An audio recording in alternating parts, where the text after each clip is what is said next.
Hey guys, I just wanted to do a quick video looking at measurement DI from last year to help you on the path of doing the write-up. So obviously in the last few weeks you've been focusing on the maths only of your measurement DI in year 11, the chess piece, but now you're going to pretty soon be focusing on the write-up. So this is the task sheet. What I've done is numbered all of the stuff that involves maths in your task sheet, 1 to 6, and gave letters to the write-up sections that are involved in the write-up to let you break it down, and then I'll show you in an example DI. So basically in the last few weeks you've been working on 1, 3, and 5. That's what you've mainly been focusing on, which is coming up with a design that I helped some people draw and approved it for you. 3, you were taught and then given time to find the actual volume of concrete that would be used to make it. And then you were taught and given some time to find the surface area of the chess piece that would need to be painted. So I told you to find the full surface area and then also take away areas that we're touching. So if you've been following instructions, you should have pretty much done 1, 3, and 5. But you cannot forget that there's other requirements in the task, and they've been on the task sheet since it was given to you. So the first extra bit of maths you need to do is come up with an estimate of the volume using a simple solid. So for example, this chess piece here, this is an actual outdoor chess piece, it's a rook. The overall shape of it is sort of a cylinder base, a thinner cylinder in the middle, and then more cylinders at the top. And yes, you've got these sort of rectangular prisms, although they're curved at the top. If I wanted to guess the volume of this from afar with one shape, it could be a cylinder, which is as tall as the actual shape is and had the same radius as the shape. You're going to do something similar to that in your DI. Then you're going to justify it. So using a few measurements from your design, find an estimated volume of the piece using a simple solid. So you can see the shape on the previous page we just discussed could be a cylinder. And you could calculate it using the height and the average width of the chess piece, because obviously if you did a cylinder that was as wide as the base and went all the way up, you're ignoring the fact that it gets thinner in the middle. Right? So if instead you found this distance across, this narrower distance here, this narrower distance here, and then the wider distance at the top, you found those 4 different widths and then averaged them out and then used that to be the diameter of your estimation cylinder, then you might have a better prediction than just doing a cylinder that's as wide as the base. Okay, so that's the first section of maths that you haven't been asked to do in class. You have been asked to do number 3, which is finding the actual volume. I've been checking that as you go. Some people haven't, but that's the hole that you'll have to dig yourself out of. 4, you're going to compare the estimate with your actual volume, and you're going to comment on that. And we'll see that in the example. 5 you've been asked to do. 6 is the other bit of maths that you need this information to find the cost of making your chess piece if you're building it for real. So you're given a density of the concrete, you're given the cost for a 15 kilo bag, you're also given the cost of a 500 ml tin of paint and how much 1 litre of paint can cover. So that's a bit of maths that hasn't been taught. It involves rates and everything. So, well, yes, it has been taught, but not in the context of the DI. That's for you to calculate once you've found the surface area and volume of your chess piece. Okay, so let's look at that in the example. So this is the student's example from last year. There is a design. It's on the front page of the DI. All of the dimensions are there. And that's confirmed. 1, 2, 3, 4, 5, 6, 7. There's 8 pieces there. They didn't have the requirement of the pyramid last time. Did this person estimate the volume? Here is the estimate there. They justified that the chess piece was made up of a bunch of different shapes. The simple shape, he decided,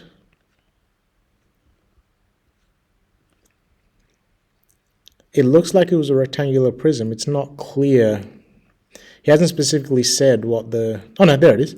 He said that the estimation will be a rectangular prism. He found the volume of that estimate and found that to be the volume of it.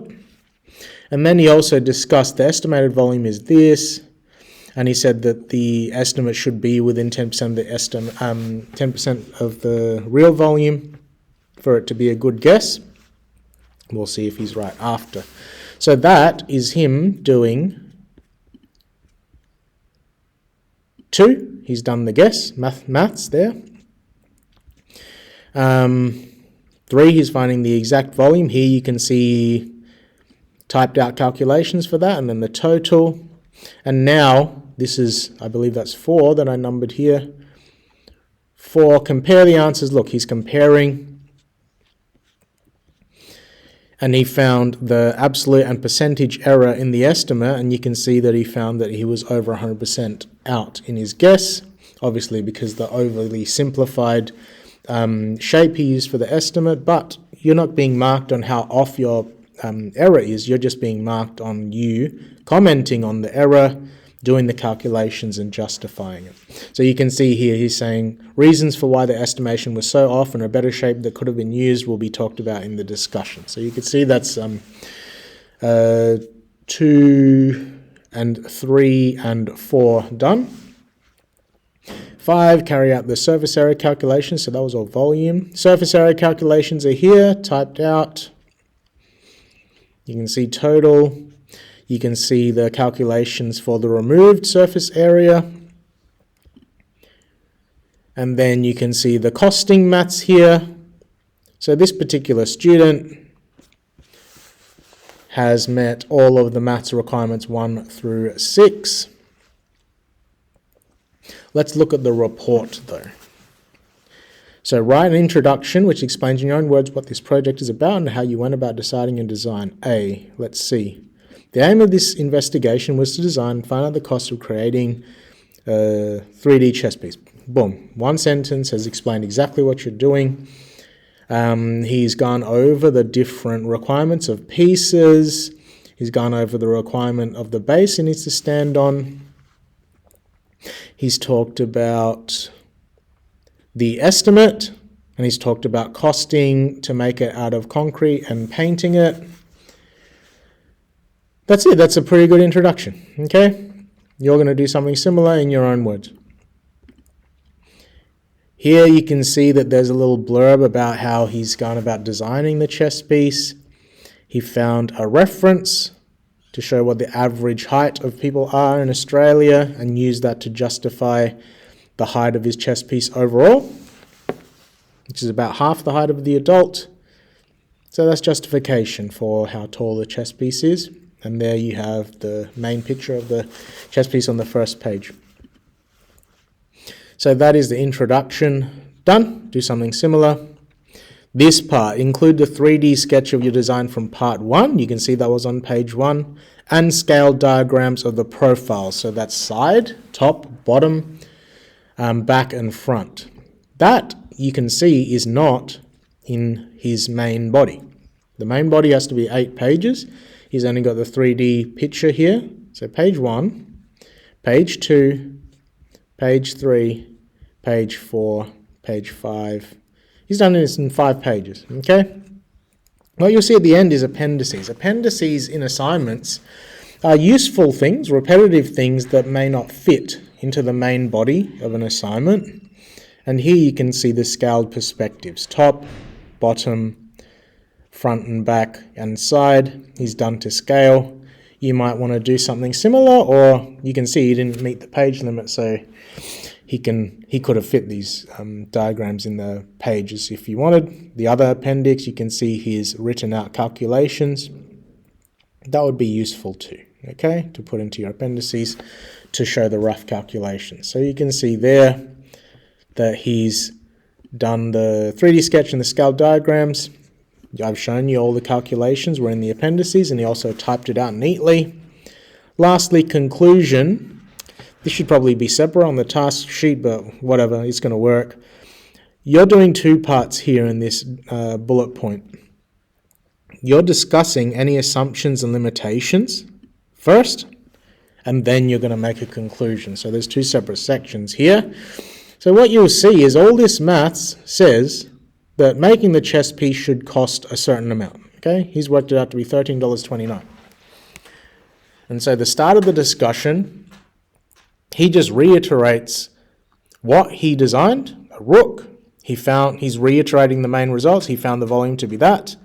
He found the estimate to be a massive overestimate. He found the surface area of the chess piece was this, and then he's repeated that the overall cost of making the chess piece is going to be $13.29. You are reiterating the overall results of your assignment. But the remainder of the discussion is you showing understanding that this is not real life. It is maths pretending to be real life. So now you're going to comment on the rest of your assignment and talk about how realistic it might be. So you can see the first thing that he's discussed is why his overestimation was so big. Okay? So you can see he's discussing about all the empty space in between the rectangular prisms and the space at the top around the cone.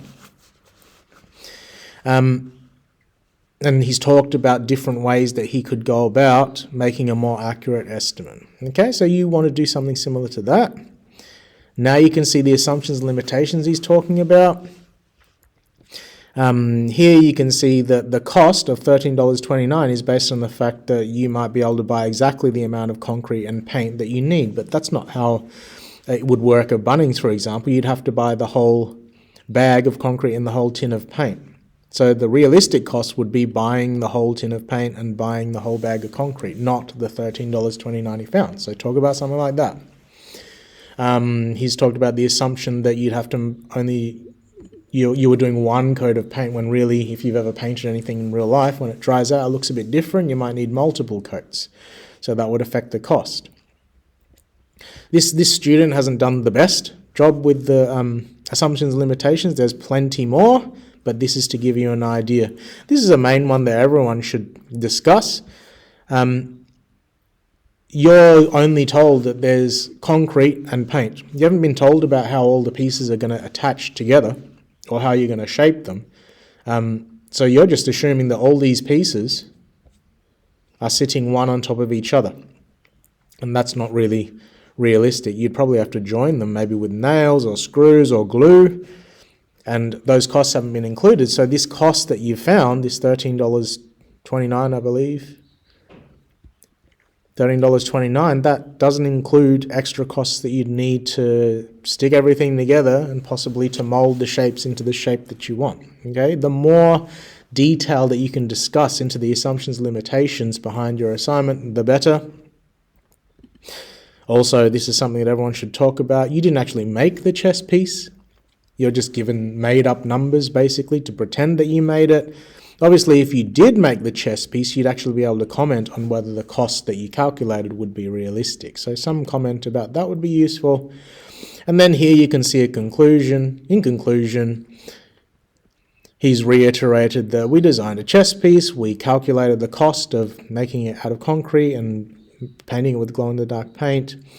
He reiterated that the estimation made was very much off, and commented that he discussed how you could do the estimate differently to make it more accurate later. And also he said that, look, we did find a cost, but there are a lot of assumptions, limitations behind that cost that would mean that the maths that you found might not be fully realistic if you would do it in real life. Okay? He's got a reference here for the height that he found. But that's an overview of someone. This was pretty good. It's just the discussion was a bit lacking. This is someone who did pretty well in their assignment. You're doing the same assignment. So use this as a guide as to how you're going to do your write-up. Hopefully that helps you out, and see you in the next video.